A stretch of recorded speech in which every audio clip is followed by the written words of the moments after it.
Instituto Bíblico del Aire, capacitando para el servicio eficaz.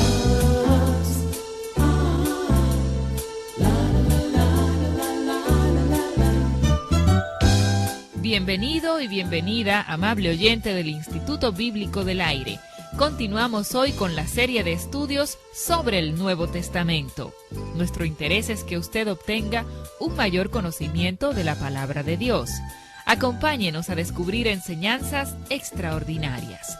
Ya Alberto Valle está listo para presentarnos la lección de este día. Preste mucha atención.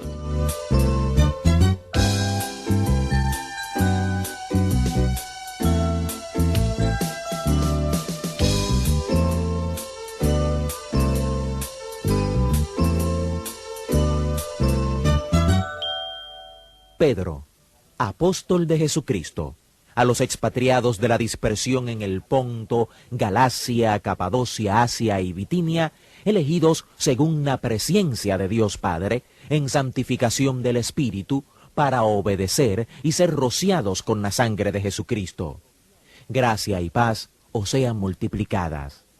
Bendito el Dios y Padre de nuestro Señor Jesucristo, que según su grande misericordia nos hizo renacer para una esperanza viva por la resurrección de Jesucristo de los muertos, para una herencia incorruptible, incontaminada e inmarcesible, reservada en los cielos para vosotros, que sois guardados por el poder de Dios mediante la fe, para alcanzar la salvación que está preparada para ser manifestada en el tiempo postrero. Así comienza Pedro su primera epístola, y es obvio al leer esta primera declaración que él está escribiendo a judíos cristianos que están esparcidos por toda el Asia Menor. Tal como el autor de Hebreos y Santiago, Pedro le escribe a estos hebreos que eran cristianos. Recuerde, el apóstol Pablo fue comisionado para ser apóstol a los gentiles, al mundo no judío, pero Pedro y los demás fueron comisionados para ser apóstoles al mundo judío. Por esto Pedro le escribe a los judíos creyentes. Él fue comisionado para pastorearlos. Ahora, note esto en las epístolas generales de Santiago, Hebreos y Pedro. Uno encuentra en las palabras introductorias palabras de consuelo para personas que estaban sufriendo, porque las personas a quienes estaban dirigidas estas epístolas generales estaban sufriendo. Hay un sentido en el que uno puede decir que ese es el propósito principal de estas cartas: consolar a personas que están sufriendo. Ellos están sufriendo ahora, y Pedro sabe que el sufrimiento se pondrá peor. La iglesia en su primera generación sufrió mucha persecución. Por los primeros 300 años hubo gran persecución y era ilegal ser cristiano durante esos primeros 300 años de la iglesia. Por esto Pedro y estos otros apóstoles siempre tenían palabras de consuelo para estas personas que estaban sufriendo. Francamente parece que la teología de la prosperidad, como es llamada, no es realmente bíblica. Es difícil leer estas epístolas generales y cuadrarlas con lo que la teología de la prosperidad dice. Si Dios te está verdaderamente bendiciendo, si usted está en la voluntad de Dios, entonces no solo será aliviado de sufrimientos y persecución, sino que será rico también. Usted no solo tendrá salud, sino que será rico y próspero, porque Dios quiere que todo su pueblo prospere. Eso no parece cuadrar con las epístolas generales. Pedro está tratando de animar y consolar a estas personas en su sufrimiento.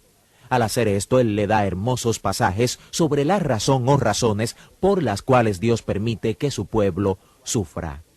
Pedro escribe en los versículos 6 al 7 del capítulo 1 de Primera de Pedro: en lo cual vosotros os alegráis, aunque ahora por un poco de tiempo, si es necesario, tengáis que ser afligidos por diversas pruebas, para que sometida a prueba vuestra fe, mucho más preciosa que el oro, el cual, aunque perecedero se prueba con fuego, sea hallada en alabanza, gloria y honra, cuando sea manifestado Jesucristo. En este corto pasaje, Pedro da dos razones por las que Dios permite que su pueblo sufra. Una es, si es necesario. Los sufrimientos estarán en su vida solo si Dios cree que usted los necesita. Como en el libro de Job, el sufrimiento no viene directamente de Dios, pero llega hasta usted con su permiso. Satanás tuvo permiso para afligir a Job, Y Jesús enseñó esa hermosa ilustración en Juan capítulo 10, donde dijo, yo soy la puerta de las ovejas. Recuerde que eso era lo que él quería decir. El pastor acostumbraba a hacer un corral rústico para sus ovejas, y donde debía ir la puerta, él se sentaba o se recostaba y decía, yo soy la puerta. Y ninguna oveja se salía del corral sin pasar sobre él, y ningún animal feroz podía llegar hasta las ovejas sin antes pasar por encima del pastor. Eso es como decir, ningún problema llegará hasta ti sin antes pasar por tu pastor. Este es el concepto que Pedro pone delante de nosotros, y cuando uno tiene pruebas porque Dios ve su vida y dice, es necesario. Y entonces el Señor permite esa prueba. Ahora, otra perspectiva sobre el sufrimiento es esta: por un poco de tiempo. El sufrimiento es temporal, no dura para siempre. Por supuesto, su explicación real del porqué del sufrimiento es vuestra fe más preciosa que el oro. El oro es una cosa perecedera, pero el oro es purificado por el fuego, por la prueba del fuego. Y Dios está interesado en purificar nuestra fe. Cuando Dios mira su vida, lo que a Él le interesa más es su fe y su crecimiento y desarrollo espiritual. Quizás usted no esté muy dedicado a eso, pero Dios está comprometido con eso, y Dios permite que esas cosas pasen en su vida para que usted crezca espiritualmente y su fe también pueda crecer. Ese es el tipo de explicación que Pedro da en 1 de Pedro capítulo 1 a estas personas que estaban sufriendo. Cuando él llega al asunto de su salvación, él menciona dos cosas que Pablo menciona y Jesús también. Él menciona el nacer de nuevo. Esto no es muy mencionado en la Escritura, el término renacer. Este es uno de esos lugares donde se menciona. Él también menciona la elección. Esto es algo que tampoco es muy mencionado en las Escrituras, y es un asunto que hace surgir más preguntas que respuestas. Si usted cree en la predestinación, no hay muchos versículos que usted pueda señalar sobre este tema. Al tratar el asunto de la salvación, él dice, los profetas que profetizaron de la gracia destinada a vosotros, inquirieron y diligentemente indagaron de esta salvación, escudriñando qué persona y qué tiempo indicaba el Espíritu de Cristo que estaba en ellos, el cual anunciaba de antemano los sufrimientos de Cristo y las glorias que vendrían tras ellos. A estos se les reveló que no para sí mismos, sino para nosotros administraban las cosas que ahora son anunciadas por los que os han predicado el Evangelio por el Espíritu Santo enviado del cielo, cosas en las cuales anhelan mirar los ángeles. ¿No es este un maravilloso pasaje? La salvación que fue predicada allí en el día de Pentecostés y que ha sido predicada ya por casi 2000 años, esa salvación que vimos cuando estudiamos a los profetas, salvación que fue profetizada por los profetas cientos y hasta miles de años antes de que estos apóstoles la predicaran, esta salvación fue predicha y profetizada por estos profetas, pero ellos no entendían lo que estaban profetizando. Es interesante que lo que ellos escribieron, aunque lo escribieron bajo la inspiración del Espíritu Santo, no lo podían entender. Y Pedro está diciendo, ahora en su tiempo, esto está siendo cumplido, esta salvación de la cual nos hablaron los profetas. Esta es una ilustración de una declaración hecha por Jesús. Uno es el que siembra y otro es el que ciega. Él le dijo a los apóstoles, donde ustedes no sembraron, otros hicieron el trabajo, y ustedes reciben la cosecha, pero no hay tal cosa como un solitario en el reino de Dios. Si usted sufre y no es bendecido y no prospera espiritualmente, entonces probablemente otro recibirá la bendición o el beneficio, y si usted es bendecido y si usted prospera o si es bendecido espiritualmente y no sufre, algún otro lo hizo. Algunas veces nos quedamos cortos en la perspectiva histórica que aprecia el número de personas que tuvieron que morir para que tengamos las cosas que tenemos hoy. Por ejemplo, la Escritura. Cuando comenzamos este curso tuvimos una introducción a la Escritura y compartimos unos pocos pensamientos sobre cómo fue formada la Biblia. Solo un estudio de eso le ayudará a darse cuenta de lo endeudados que estamos con las personas que dieron sus vidas para que podamos tener la palabra de Dios en la forma en que la tenemos en el presente. Al final del capítulo 1, Él nos da un gran pasaje sobre el Evangelio. Sabiendo que fuisteis rescatados de vuestra vana manera de vivir, la cual recibisteis de vuestros padres, no con cosas corruptibles como oro o plata, sino con la sangre preciosa de Cristo, como de un cordero sin mancha.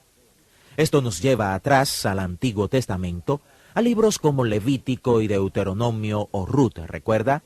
Fue allí donde aprendimos el término redención. Si un hombre judío estaba en los negocios junto a un gentil y perdió el negocio, se lo tuvo que ceder al gentil, él podía ir a un familiar suyo y decirle: tuve que vender parte de mi negocio a ese gentil que estaba conmigo. Quiero que seas mi redentor. El pariente estaba obligado a ser su redentor y comprar esa parte del negocio que había sido vendida al gentil. Luego, en el libro de Deuteronomio, tenemos la ley doméstica. Si una mujer como Ruth, quien era una gentil, estaba casada con un judío y éste moría sin dejar hijos, ella podía ir a uno de sus hermanos, el más buen mozo quizás, el que mejor estuviera equipado en todo sentido, el que mejor estuviera financieramente, y decirle: quiero que seas mi redentor. Una vez estuve en la familia de Dios por estar casada con tu hermano. Ahora él está muerto y estoy sola. Quiero que me compres de nuevo al pagar mis deudas y me regreses al casarte conmigo. Si ese hombre hacía eso, era llamado redentor. Así que el término es ante todo un término legal, pero cuando uno llega a los libros del Nuevo Testamento y leemos lo que los apóstoles dicen de lo que Jesús hizo por nosotros cuando murió en la cruz, vemos que Él fue nuestro redentor. Nos compró, nos trajo de nuevo a Él por medio de su muerte y su resurrección, formando una relación como la de vos y Ruth. Ese es el concepto de redención que Pedro nos presenta en el capítulo 1 de Primera de Pedro.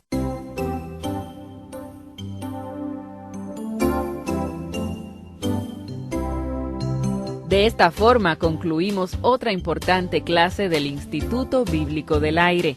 Esperamos que haya sido de gran edificación para usted. Si así ha sido, nos gustaría recibir noticias suyas. Le invitamos a escribirnos y contarnos en qué forma estos estudios le ayudan en su crecimiento espiritual.